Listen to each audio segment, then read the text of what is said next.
Bonjour, bonsoir. Je suis Carlos Moser, le citoyen du monde, the world citizen. Écoutez, aujourd'hui, nous allons mettre le cap sur l'Afrique, le Cameroun particulièrement, et là-bas, nous allons à la rencontre d'un artiste plasticien, il s'appelle Nestor Kwanjang. Avec lui, on va parler de son art, on va parler, n'est-ce pas, du domaine même de l'art plastique au Cameroun, les réalités, euh, n'est-ce pas, qui se trouvent dans le domaine de l'art, les formations, les syndicats tout autour de l'art, et comment est-ce qu'un artiste plasticien, n'est-ce pas, au Cameroun et en Afrique, n'est-ce pas, peut réussir à gérer son train-train quotidien et, n'est-ce pas, à vivre de son art, véritablement. Et puis, dans la foulée, on parlera aussi, puisque c'est Nestor Kwanja, on parlera de lui avec, parce que il a quand même fait l'actualité, il y a cela quelques semaines, autour d'une autre personnalité du Cameroun, à la personne de M. Blériot Niamek, Pierre Blériot Niamek, qui l'a interpellé sur un ou deux sujets. On essaierait également de mettre un ou deux points sur ça. Il donnera véritablement sa version, mais cette fois-ci, une version un peu plus complète, parce qu'il s'est exprimé, mais pas véritablement. On l'accueille tout de suite. Nestor Kwanjian, bonne arrivée. Bonjour, bonjour, Monsieur Moser. Oh là là, il est en plein dans la nature. Voilà, on est très content de t'avoir avec nous, Nestor. Ça va? Ça va très bien. Ben, là, tu es où? Tu es en plein dans la nature. On a l'impression que tu te renoues avec tes ancêtres, avec tes racines, avec véritablement, tu as l'air plutôt à l'aise, sérieux, et ben, dis, en santé, et puis tu es très souriant en même temps. Effectivement, Monsieur Moser, merci pour cette autre fenêtre d'opportunité. Mhm. En fait, pour moi, en tant qu'artiste, homme de culture, il n'y a rien de plus beau que la nature, hein, parce que la nature est ce que Dieu a fait de ses propres mains, vous voyez. Et Ouais, donc, j'ai préféré ce fond-là. ouais, très bien. Alors, Nestor Kwandian, on te connaît, il y a de cela quelques semaines. Monsieur Pierre Blériot-Niemek t'a interpellé. Il t'a véritablement mis en lumière. Ça permet que les journalistes, les médias, tu cherches un peu. Et puis aujourd'hui, on va parler, tu vas apporter ton droit de réponse, ou alors ta réponse, tu vas apporter, ou alors quelques points d'éclaircissement, n'est-ce pas, sur ces questions dont il a évoqué. Mais ça ne va pas être le plus important. Le plus important va être de parler de ton art, voilà, de l'art Hmm. plastique au Cameroun, de tes œuvres et de tes réalisations. On parlera donc de tout cela, mais est-ce que tu peux te présenter de manière sommaire pour commencer véritablement cet échange? Ok, merci une fois de plus, Monsieur Moser, citoyen du monde. Merci pour ce que vous faites. Merci pour vos œuvres, pour pouvoir mettre en lumière les choses du monde. Je Mhm. suis justement Kwanjan Nestor, ou bien Nestor Kwanjan, comme on le veut, artiste plasticien.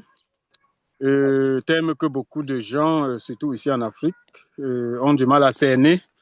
Le domaine des arts plastiques, c'est juste le domaine des arts de surface, des arts liés à l'esthétique et la beauté, comme l'architecture, la sculpture, la peinture, le dessin, la céramique. Bref, le décor, le domaine du design, de la décoration dans son ensemble lié à l'esthétique et le beau. Voilà. Donc, Mhm. je suis camerounais, originaire de l'ouest du pays. Je réside à Yaoundé, la capitale du Cameroun, depuis une vingtaine d'années. Voilà, j'exerce dans le domaine des arts plastiques. J'ai un bac plus 4 dans ce domaine et j'ai des projets de mémoire dans ce domaine-là aussi, à l'université. Mais je suis sur le terrain pour le moment. Mhm. Alors, quel est le principal matériel que vous utilisez? Alors, parlons du Oui, matériel et du matériau. justement. Merci pour la question, monsieur. Question qui vient de quelqu'un qui en sait quelque chose.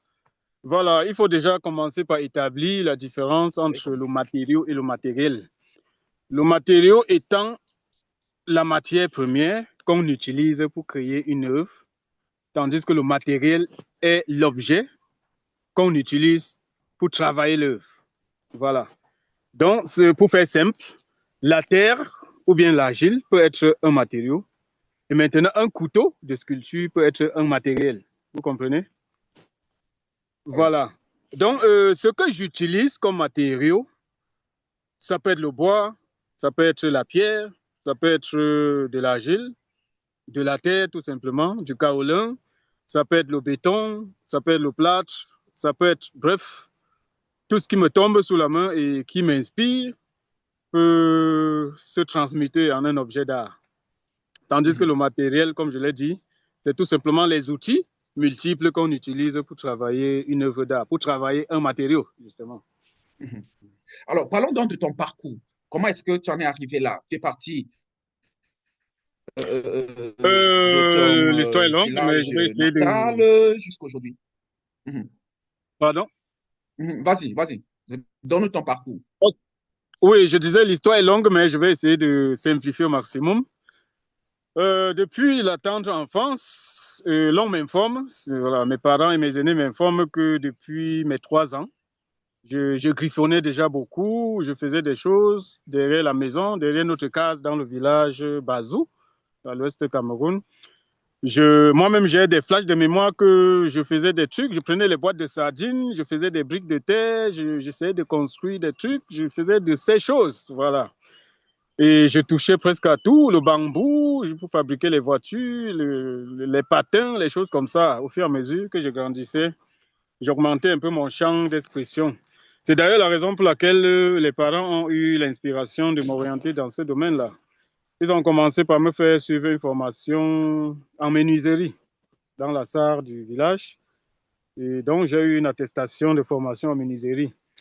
Mais les arts plastiques prennent vraiment feu quand je finis ma formation en menuiserie. Les parents n'avaient plus de moyens pour que je puisse continuer.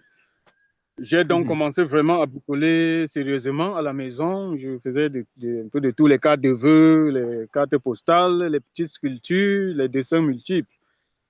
Et donc, vers les années 2002, je suis donc monté à Yaoundé, suivant mon aîné qui était déjà universitaire. Et on vivait d'ailleurs dans la même chambre. C'est à Yaoundé donc que j'ai accentué dans ce domaine et en me perfectionnant dans une école d'art proprement dite. Quand tu deviens professionnel, parle-nous de cette partie-là. Ok, je deviens professionnel comment? Bon, il faut déjà qu'on définisse ce que c'est qu'un professionnel. Pour moi, un professionnel, c'est quelqu'un qui est capable de réaliser la commande d'un commanditaire et satisfaire la demande. Voilà. Rien à voir avec la diplômie, c'est-à-dire les formations, les diplômes et autres. Voilà. Je dois d'abord noter que bien avant d'aller me perfectionner à l'école d'art à Yaoundé, orientée bien sûr par M. Biero-Pierre, je, je livrais déjà des œuvres que j'ai travaillées de mes propres mains, sans une formation quelconque, hein, juste par le génie naturel avec lequel je suis venu du village. Voilà. Mhm. Mais il a été nécessaire parce que moi-même, je présentais cela qu'il me faut me perfectionner. Déjà, j'avais un complexe à l'époque parce que j'étais déjà âgé. Je n'avais pas de niveau, comme on dit souvent, parce que je n'avais que mon CEPE que j'ai eu au village avant de monter. C'est vrai que j'avais déjà fait une formation en menuiserie, mais sur le plan vraiment académique, je me sentais très complexé. Voilà, Mhm. je suis devenu professionnel comment, justement, en m'appliquant davantage et aussi en partie par la rencontre avec M. Biero-Pierre. Alors, parle-nous donc de l'apport, du rôle que M. Pierre Bérou-Niamek a joué dans votre formation. Voilà. À quel Je moment le est-ce dis qu'il a ici. intervenu? À quel moment est-ce qu'il a intervenu et qu'est-ce qu'il a fait exactement? Voilà. Il intervient à quel moment? On vivait dans la même cité où chacun dans sa chambre. Moi, je vivais avec mon grand frère. Lui, il vivait dans sa chambre. Il était étudiant à l'université Yaoundé 1. Voilà. Me voyant dessiner à longueur de journée, faire des modélages, tout les trucs, il observait et puis il s'est approché de nous. Et il nous a donc proposé de développer mon talent davantage en me faisant faire une formation dans une école d'art supérieur. Mais le problème qui se posait, c'est que je n'avais pas encore de bac pour aller au supérieur. Même le BEPC, je n'avais pas encore. Mais il voyait du talent vraiment. Il s'est donc entretenu avec mon grand frère et lui il nous a proposé que malgré que je n'ai pas de bac, il y a des écoles qui offrent des formations professionnelles aux gens sans nécessairement tenir compte du bac. Voilà, il nous a pris des exemples, même en mécanique, en menuiserie, en soudure et autres, on offre des formations aux gens. Il nous a proposé qu'à l'université Joseph Ndissamba, située à Yaoundé Sud, au niveau de Mvan Tropicana, il nous a donc proposé que là-bas, il y a une filière des arts plastiques où on peut m'offrir, principalement la céramique, où on peut m'offrir une formation sans nécessairement exiger un quelconque bac. Voilà.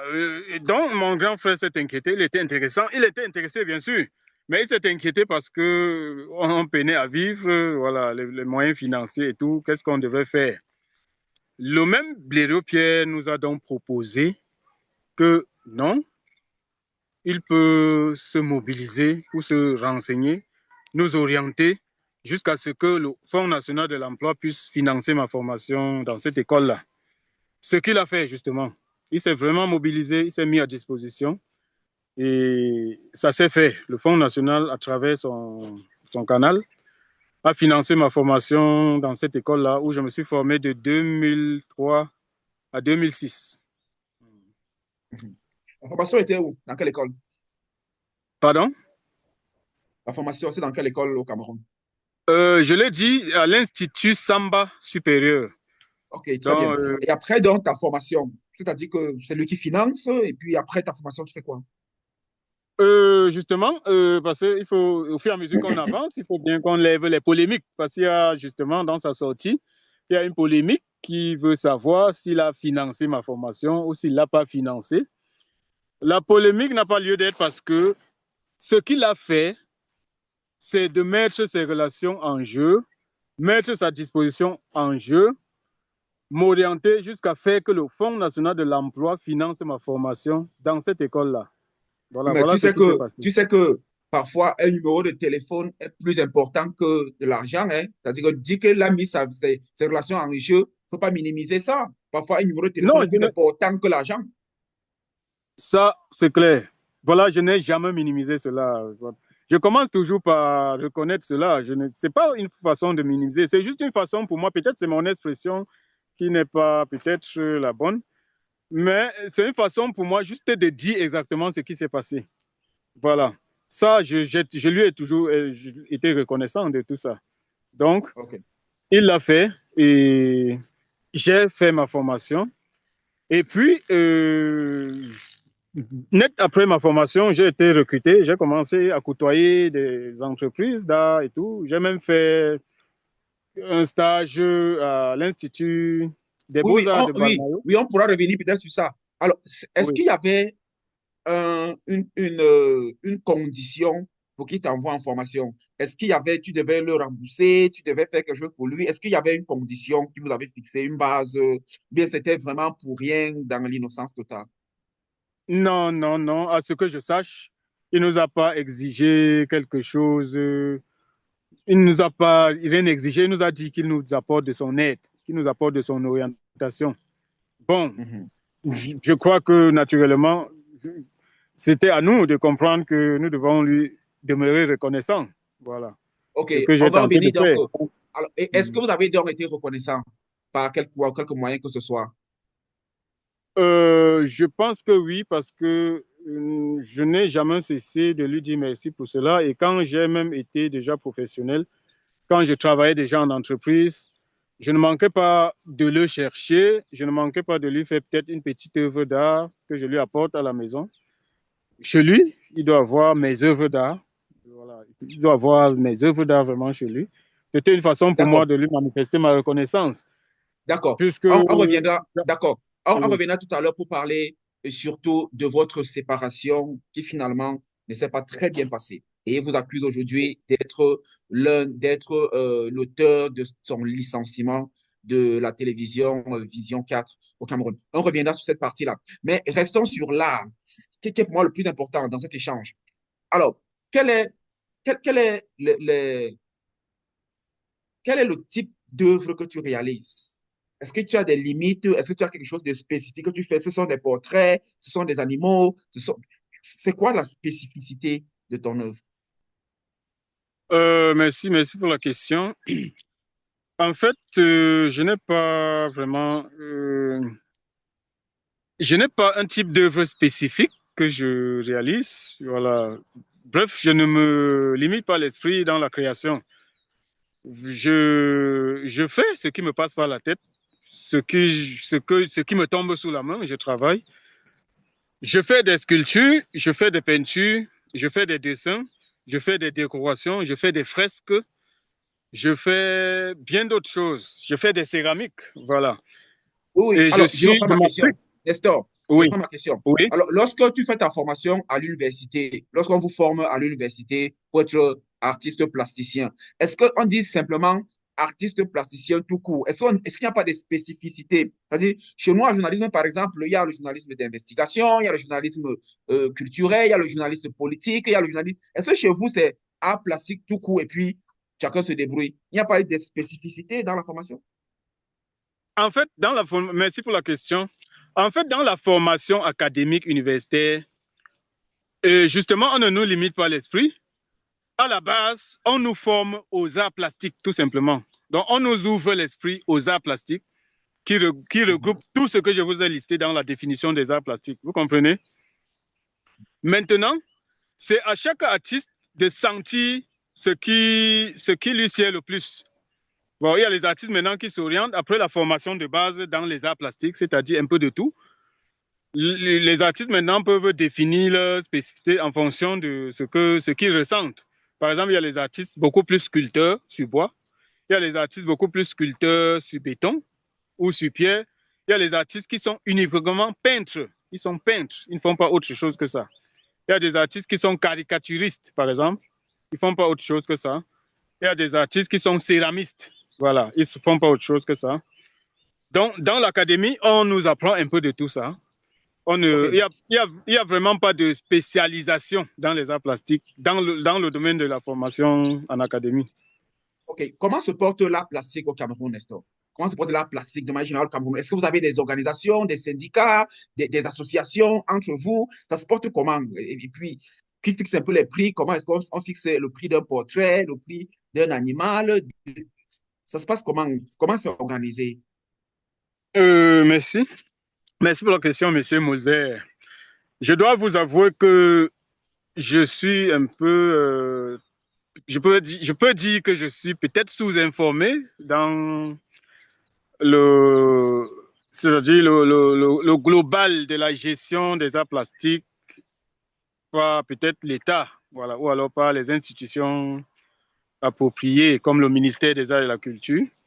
Bon, je ne peux pas dire que je maîtrise vraiment comment ça se passe, mais de ma petite expérience, euh, qu'est-ce que je vais dire? Euh, il y a beaucoup de talents dans l'art, il y a beaucoup d'artistes autodidactes comme formés dans les écoles d'art, les universités et autres. Mais visiblement, il n'y a vraiment pas beaucoup de débouchés, hein. Il n'y a pas de débouchés sur le plan vraiment gouvernemental. Bon, sans toutefois mettre en cause l'action du gouvernement, mais je décris juste ce que j'observe. C'est qui votre ministre déjà? C'est qui votre ministre? Le ministre actuel des Arts, Ouais. si je ne me trompe, c'est son Ah, Excellence Bidoumpat, Pierre Ismaël Bidoumpat. OK. Pierre Vas-y. Ismaël Bidoumpat. Voilà.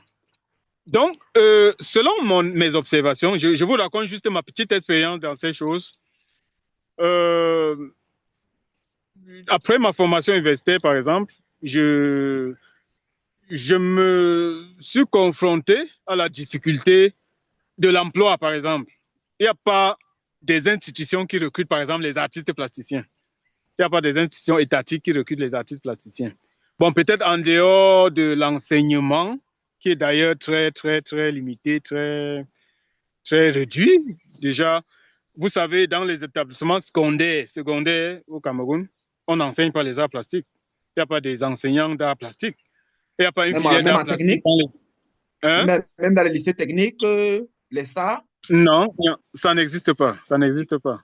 Il n'y a OK. pas de concours sur le plan du gouvernement pour être, par exemple, professeur d'art plastique dans les lycées ou dans les établissements techniques. Voilà. Mais, et ceux qui Et vous à forment à l'université, l'université, ils ont quel diplôme? Ceux qui vous forment à l'université, ils ont pris leur formation. Ils ont quel diplôme?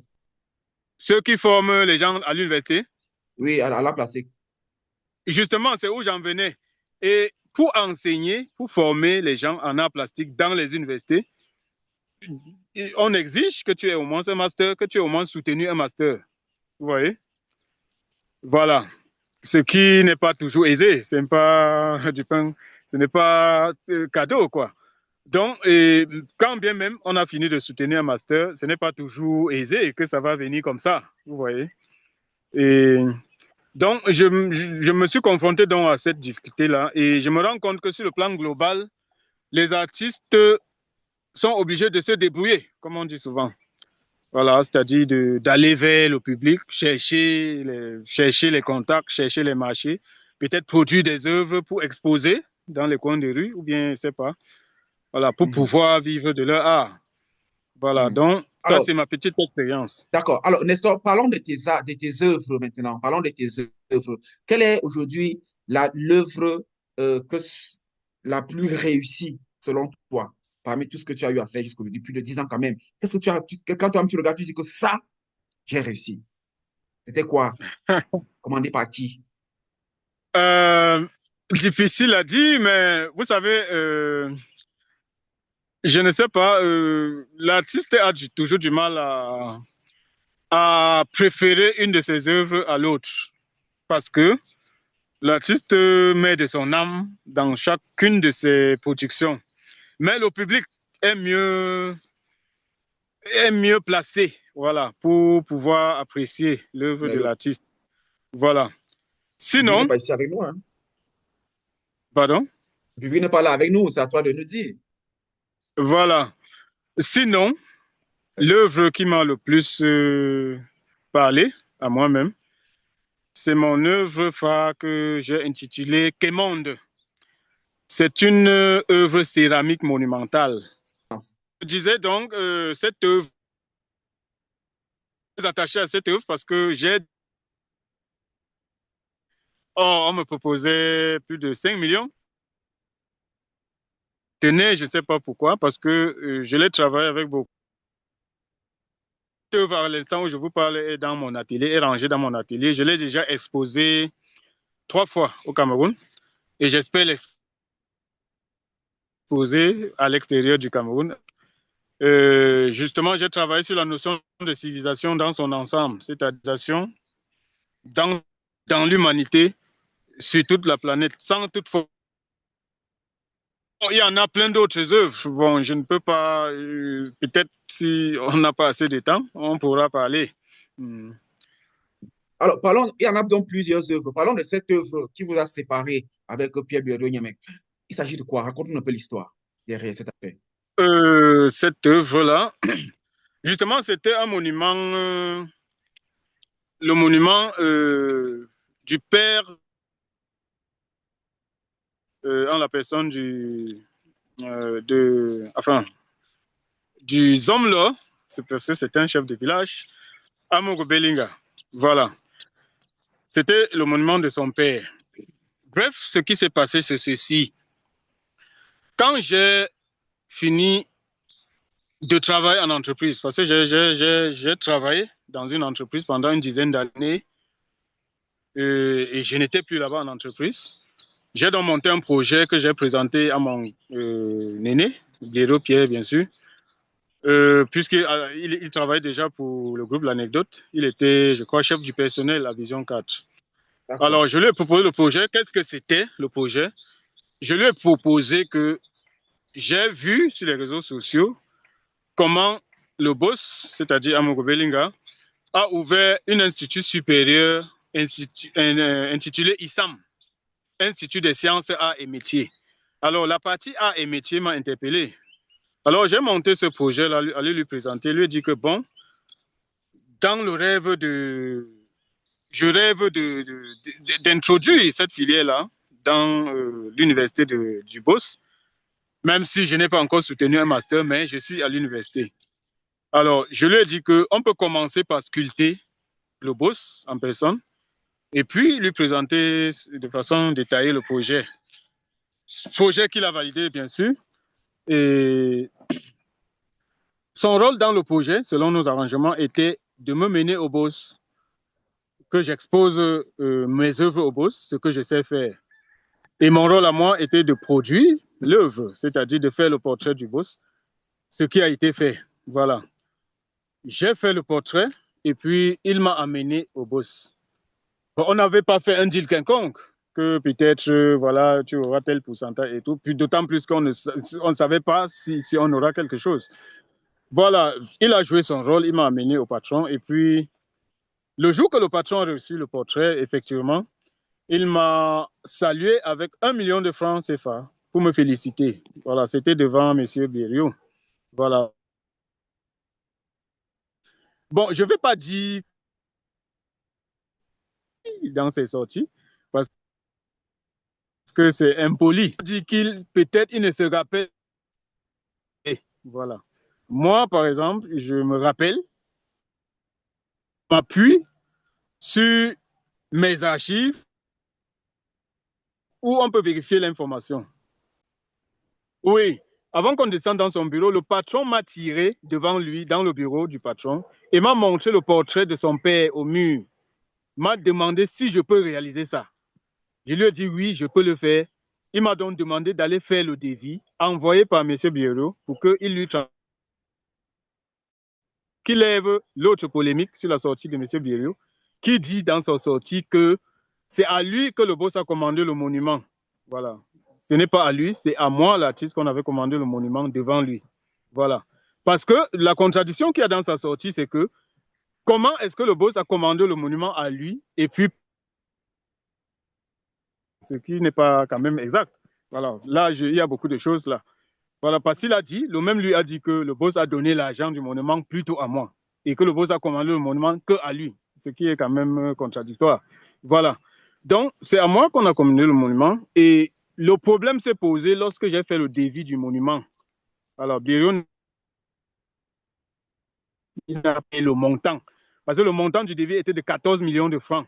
Il a dit dans sa sortie que c'était de 5 millions de francs, ce qui déjà n'est pas exact. Voilà. Le montant du devis que j'avais fait était de 14 millions de francs et non 5 millions, selon ses dits, dans sa sortie. Alors, il n'a pas aimé ça et puis finalement, Il a dit 14 millions. il a dit que ça ne peut pas passer. Voilà, il a pu me convaincre qu'on fasse ce monument à nos propres frais, c'est-à-dire moi et lui, et qu'on supprime le boss avec. Peut-être le boss pourra nous décharger au-delà même de ce qu'on pense. Voilà. Finalement, on s'est accordé. Il m'a convaincu d'utiliser l'argent que j'ai reçu et lui aussi, il soutiendra et qu'on réussisse à faire le monument. J'ai accepté puisque je croyais en lui. Et justement, j'ai utilisé, puisque je suis rentré ce jour avec 600 000, j'ai utilisé les 600 000, j'ai emprunté d'autres agents au quartier pour pouvoir réaliser le monument. Lui, il m'a envoyé 100 000 francs. Monsieur Biéro m'a envoyé 100 000 francs pour soutenir la Mais il a dit réalisation qu'il du t'a monument. donné ses 400 000, qu'il t'avait donné les 400 000 avec, il a ajouté. Ça, je ne reconnais pas. OK. Alors, je rappelle que Non, non, non. c'est dans les premiers 1 million, donc parce qu'on a eu une coupure à ce niveau-là. Dans les premiers 1 million du Oui. portrait du boss, tu l'avais donné 400 000 et tu recevais 600 000. C'est ça? Ce qu'il a dit, parce que j'ai souvenance de ce qu'il a dit, on peut vérifier. Ce qu'il a dit, c'est que quand on était dans le bureau du boss, le boss m'a donné 2 millions. Ce qui est inexact, parce que le boss m'a donné que 1 million. Voilà, attends, j'explique. On est donc descendu dans son bureau, je lui ai laissé 400 000. Voilà. Il m'a donc convaincu, comme je vous raconte là, que j'utilise les 600 000 que j'ai et qu'il soutiendra aussi pour le monument. Justement, quand on a engagé le monument, effectivement, il m'a envoyé 100 000 pour soutenir. Sauf qu'en cours de réalisation du monument, le boss a demandé à me voir, parce qu'il faut qu'on aille vite. Le boss a demandé à me voir, il m'a effectivement amené. Le boss m'a encore donné là 1 million. Voilà. Après avoir observé l'évolution des travaux, critiqué et tout, il m'a encore donné 1 million. Je suis redescendu dans le bureau de M. Biério. Même scénario, je lui ai laissé 400 000. Bon, ce qui va en contradiction avec ce qu'il a dit dans sa sortie. Parce que dans sa sortie, il a dit ceci. Dans sa sortie, il a dit que que le boss m'a donné 2 millions. Je lui ai donné 300 000 et il a encore ajouté 600, il a ajouté 300 000 pour que ça fasse 600 000. Bon, peut-être si je me trompe, on peut vérifier. Voilà. Ce qui est sûr, ça va en contradiction avec ce que moi j'ai dit dans ma déclaration. Voilà. Donc, ce qui s'est passé, c'est ce que j'ai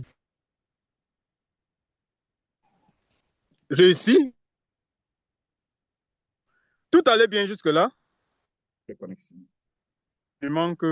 problèmes ont commencé. Pourquoi? Parce que à la fin du monument, la communication est devenue très, très compliquée entre moi et Blériot. Dans sa sortie, il vous a dit ceci, par exemple. Il vous dit dans sa sortie, par exemple, qu'à un moment donné, son boss ne voulait plus entendre parler du monument. Bon, ce qui suscite des questionnements. Il ne vous a pas expliqué pourquoi son boss ne voulait plus entendre parler du monument. Voilà des questions qu'il faut se poser. C'était pourquoi? C'était pourquoi? Moi, je ne sais pas. C'est à lui de vous expliquer. Je ne sais pas. Je vous explique juste ma version des faits, ce qui s'est passé. Alors, ce qui s'est passé, selon moi, je fais ma conjecture que peut-être le boss étant déçu du fait qu'on n'a pas exposé le monument à l'inauguration d'Issam, peut-être ce serait pour ça qu'il ne voulait plus entendre parler. Ça, c'est ma conjecture. Ce n'est pas vérifiable. C'est pas vérifiable. C'est juste une Nestor, conjecture. Blériot Oui. dit dans sa vidéo que parce que après, il faut rappeler que tu as pris après, tu as posé un acte après un peu compliqué, aller bloquer le portail et tout. Mais le truc, c'est Blériot explique qu'il y a des gens qui ne l'aimaient pas beaucoup à Vision 4 qui sont venus te dire que lui, il a pris 20 millions de francs CFA au boss et qui ne t'a pas remis. Qui, qui de Vision 4 est venu te dire ça? Donne-nous les noms.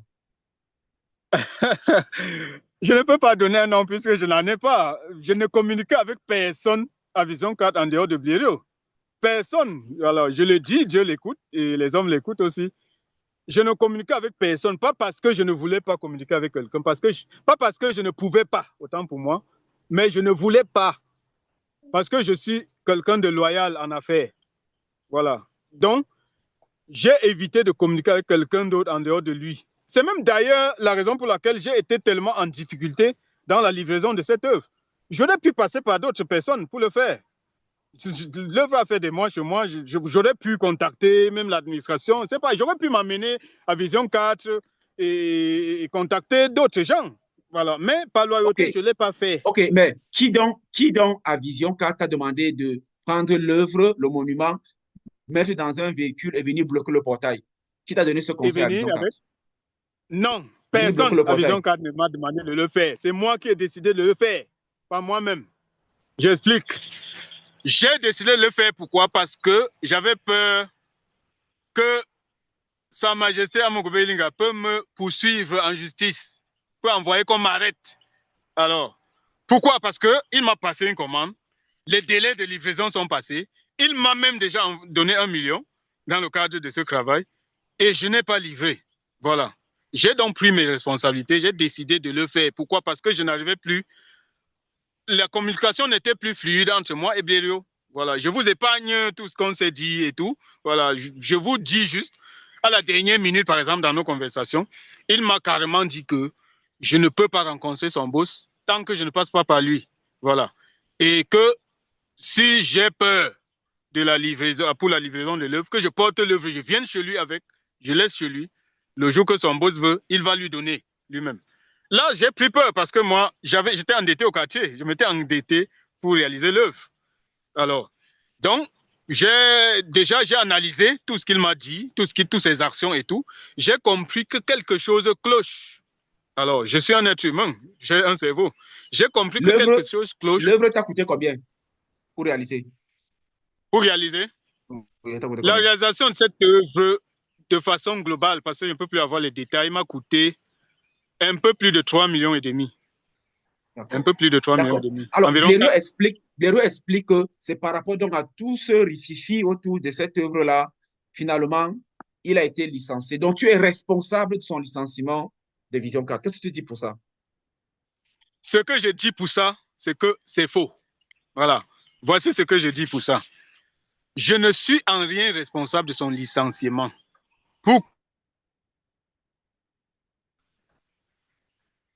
On le licencie devant moi. les aléas de la nature ont fait qu'on le licencie devant moi. J'étais témoin de son licenciement. Comment ça? Explique-nous ça. Voilà. J'étais, ce jour-là, le jour que je débarque avec l'œuvre, je bloque le portail, ce que j'assume, justement. Alors, c'était ma façon de m'exprimer en tant qu'artiste. Alors, les choses se sont passées au point où, finalement, je me suis retrouvé devant le patron. Sauf qu'à l'instant T où on m'introduit dans le bureau du patron, le patron était sur un dossier d'achat de véhicules en train de traiter. On m'a introduit, le patron ne m'a même pas vu. C'est juste les secrétaires qui m'ont demandé de me placer là, que j'attendais fini. Il traitait ce dossier d'achat de véhicules concernant Blériot Pierre. Je suis témoin de ça. Alors, il a traité ce dossier et le licencié pour ce dossier-là, avant de fermer le dossier. Jusqu'à Comment tu sais chasser qu'il a même les licencié? secrétaires. Comment tu sais qu'il a Hein? licencié? Comment tu sais qu'il a licencié pour ça?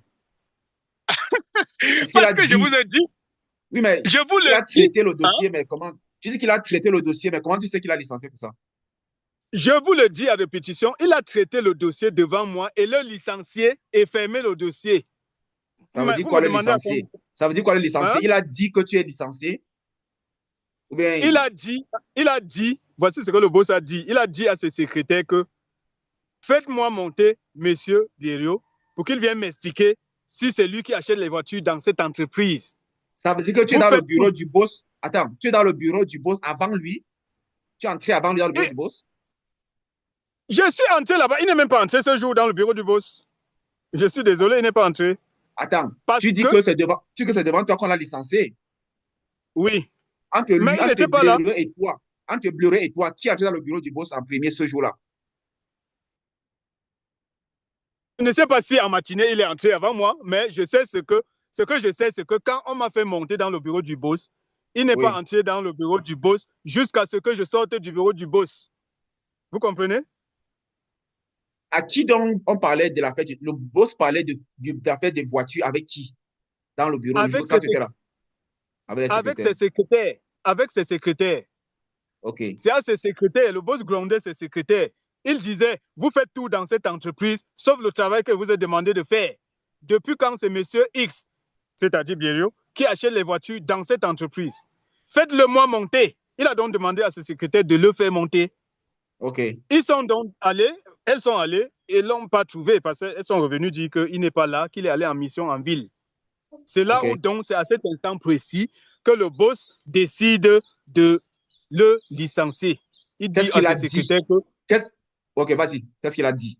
il dit Vas-y. à ses secrétaires, remplacez-moi monsieur Niemek par monsieur tel et faites passer ça au journal de 20 heures. Voilà ce qu'il a dit. Voilà. Donc, OK. quand il finit de dire ça, il chasse tout le monde. Il demande au secrétaire de libérer son bureau. Voilà. C'est où donc il lève les yeux, il me voit. Il lève les yeux, il me voit, il dit, monsieur, qu'est-ce que vous faites là? C'est là que je me présente, que je suis tel, tel. Voilà. Je suis l'artiste qui était censé réaliser le monument de votre père. Il dit, ah bon? Je dis, oui, patron. Il dit que c'est où? Je dis que c'est en bas. Je suis venu la livrer. Je suis venu livrer l'œuvre. Il dit, ah bon? Je dis, oui. Il me dit donc de descendre, l'attendre à côté de l'œuvre. Mais ce qui entre en contradiction avec, avec la sortie de messieurs Blériot. Parce que si le boss n'en voulait plus de l'œuvre, c'est pas comme ça qu'il devait m'accueillir, par exemple. Je ne sais pas si vous comprenez ce que je veux dire. Tout à fait. Tout à fait. Voilà. Donc, rendu l'attendre en bas. Effectivement, en descendant, il a demandé que je dévoile l'œuvre. J'ai dévoilé, il a vu. Et il m'a donc demandé de revenir demain à 11 h pour qu'il me reçoive. Et ce lendemain, à 11 h, il m'a reçu. Il m'a donné 5 millions. Le soir du jour qu'il m'a demandé de revenir à 11 h, là, il m'a donné de l'argent devant témoins, devant les employés de Vision 4. Et cet argent était moins d'1 million. C'était environ 700 ou 800 000.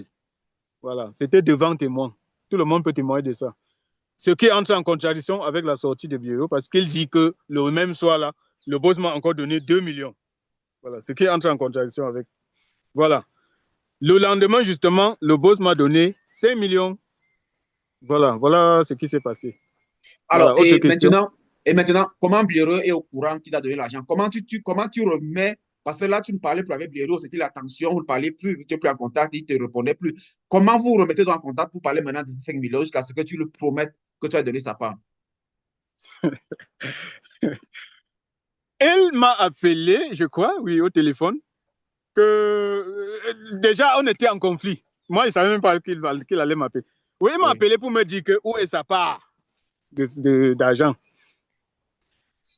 Je lui ai dit ceci, que non seulement on est en conflit, et l'argent déjà n'arrive pas à couvrir même les dettes que j'ai contractées pour la réalisation de l'œuvre.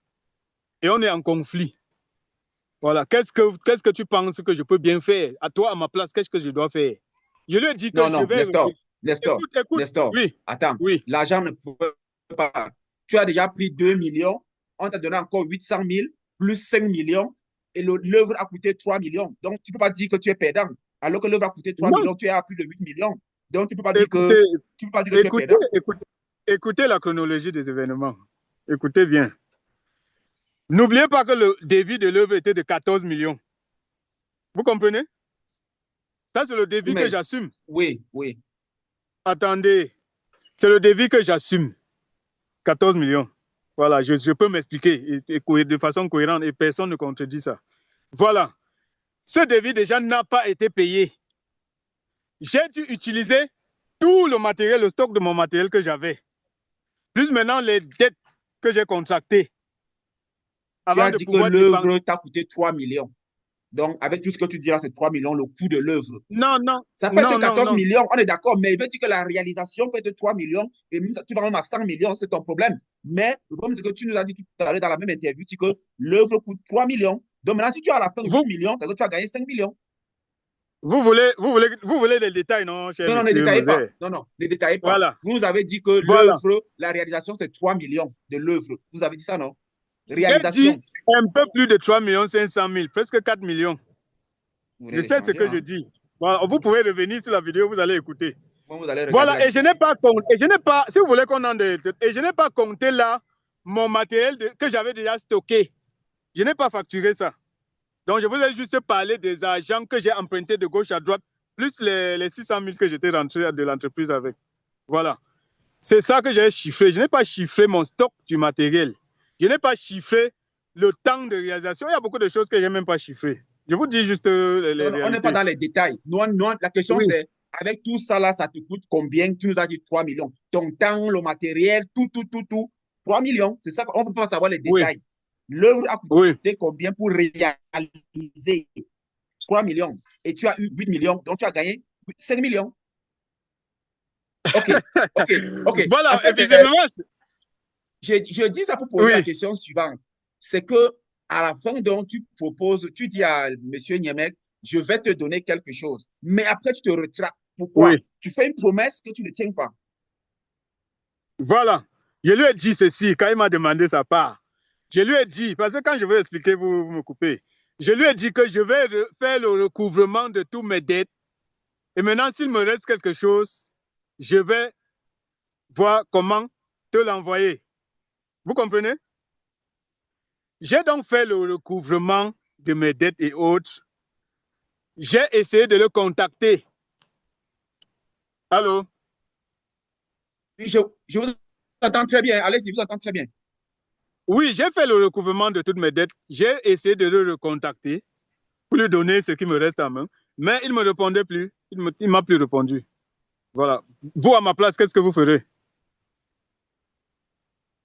Vous allez jeter l'argent par la fenêtre? Déjà, l'argent que je n'avais même plus. Répondez-moi, monsieur Moser. Alors, moi, je suis sur les faits.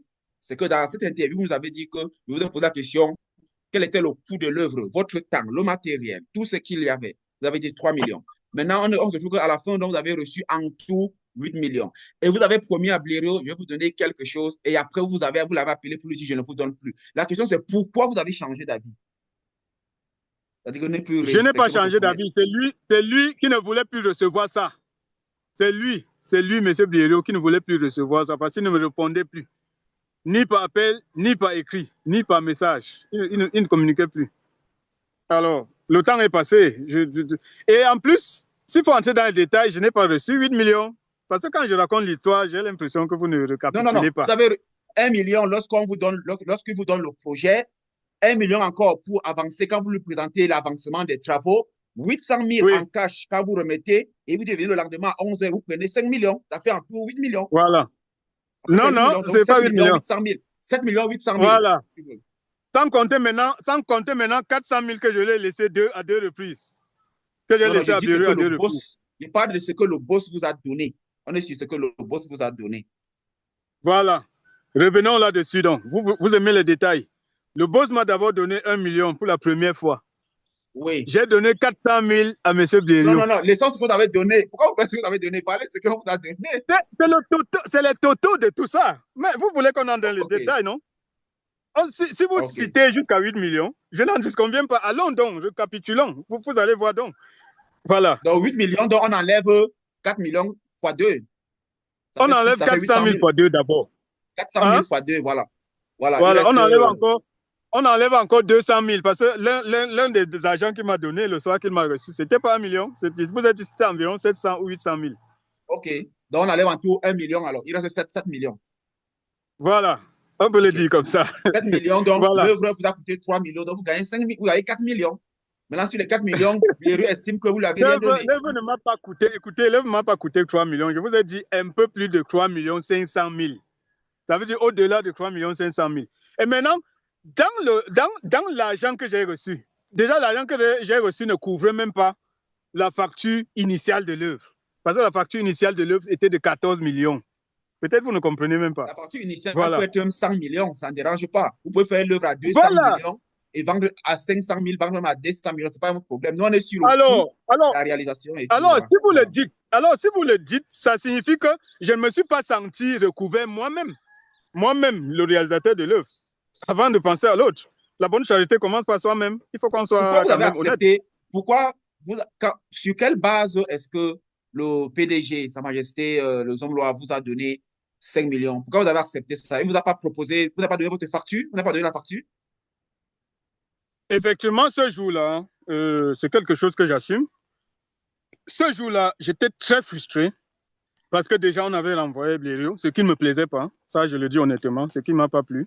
J'étais très frustré. Sa Majesté m'a demandé dans son bureau que l'œuvre coûte combien. Moi, je ne lui ai pas dit. Je ne lui ai plus dit parce que j'étais Vous frustré. n'avez pas dit 14 millions. Parce que j'ai supposé que peut-être cette facture était déjà arrivée. J'ai supposé que peut-être il est au courant. Et j'avais peur, pourquoi? Parce que les délais de livraison étaient déjà passés. Je prenais déjà sur moi le fait que même s'il ne paye pas, je ne me plaindrais pas. Parce que déjà, les événements qui se sont passés n'étaient pas plaisants, n'étaient pas agréables à voir. Le renvoi de mon mentor, les délais de livraison non respectés, l'exposition de cette œuvre à l'inauguration d'ISAM, qui ne sait pas qui a échoué, beaucoup de choses. Donc, je me sentais vraiment frustré. Je voulais prendre sur moi le fait que s'il est satisfait au moins de la réalisation de l'œuvre, même s'il ne me paye pas, je prendrai ça sur moi. Et c'est d'ailleurs ce que je lui ai dit. Je lui ai dit que je n'ai pas, moi, évalué le prix de l'œuvre. S'il me donne l'argent, je prendrai. Je n'ai pas devenu la somme.